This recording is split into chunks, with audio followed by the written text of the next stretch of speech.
نوریات طالب علم کو جن کا نام نام اس میں گرامی انضمام الحق ہے موصول تشریف لائے.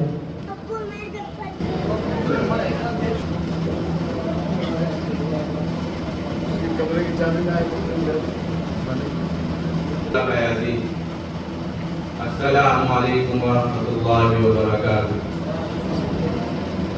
آپ سبھی کو میں دل کی گہرائیوں سے 15 اگست کی مبارکباد پیش کرتا ہوں.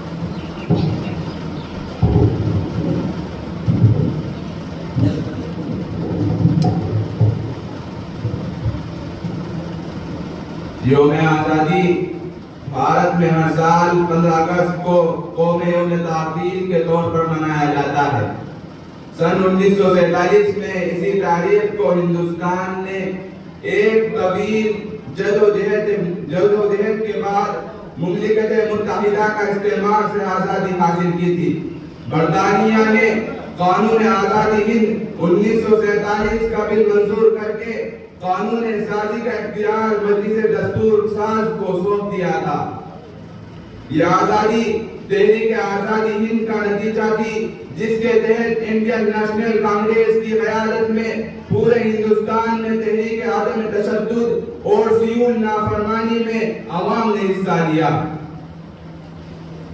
اور اس جدوجہد میں ہر کس و ناقص نے اپنا تعاون پیش کیا. ہندوستان کی آزادی کے ساتھ ساتھ تقسیم ہند کا واقعہ بھی پیش آیا اور برطانوی کو مذہبی بنیادوں پر دو مین تقسیم کر دیا گیا. ہندوستان دو مین اور پاکستان دو مین. اسی تقسیم کے نتیجے میں دونوں طرف خطرناک مذہبی فسادات ہوئے جن میں تقریباً 1.5 کروڑ لوگ مارے گئے اور بے گھر ہوئے. 15 اگست 1947 کو بھارت کے وزیر اعظم جواہر لال نہرو نے دہلی میں واقع لال قلعے کے لاہوری دروازے پر بھارت کا نیا پرچم لہرایا. اسی دن ہر سال بھارت کا وزیر اعظم بھارتی پرچم لہراتا ہے.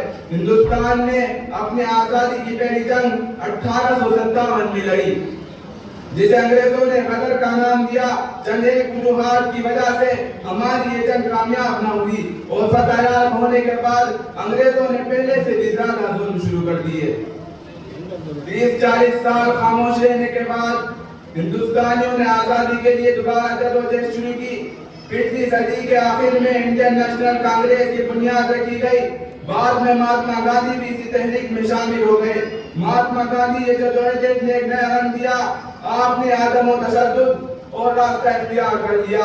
مہاتما گاندھی کی شخصیت سے متاثر ہو کر علی برادر پنڈت موتی لال نہرو، حکیم احمد خان، ڈاکٹر انصار پنڈت جواہر لال نہرو، شیخ عبداللہ، جے پرکاش نارائن اور تارا سنگھ، ڈاکٹر راجندر پرساد، ڈاکٹر ذاکر حسین وغیرہ بڑے بڑے لوگوں نے آپ کا ساتھ دینے کا اعلان کر دیا.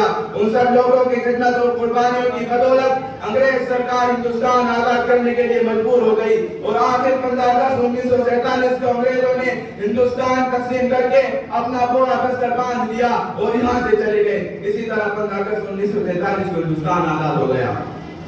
میرے بھائیوں، اسی آزادی کی خاطر ہندوستانیوں نے کافی قربانیاں دی تھی. کشمیر میں کشمیر کے محبوب لیڈر شیخ عبداللہ کو یہاں کے حکمران قید کر کر لے گئے اور انگریز کو خوش کرنے کے لیے کشمیر کے کشمیر حاکموں نے شیخ عبداللہ کانگریس لیڈر اور نیشنل کانفرنس کے ورکروں پر سخت ظلم کیے. انہیں جیلوں میں ٹھوس دیا گیا، گولیاں برسائی گئی، جائیدادوں پر قبضہ کر لیا گیا.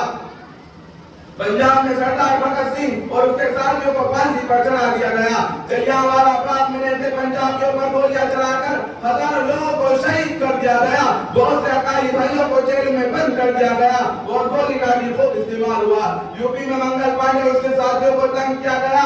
بنگال میں سبھاش چندر بوس وغیرہ کو قید کر دیا گیا اور دیش بھکتوں کو خوب تنگ کیا گیا. وہ کون سا ظلم تھا جو ان دیش بھکتوں نے نہیں سہا تھا؟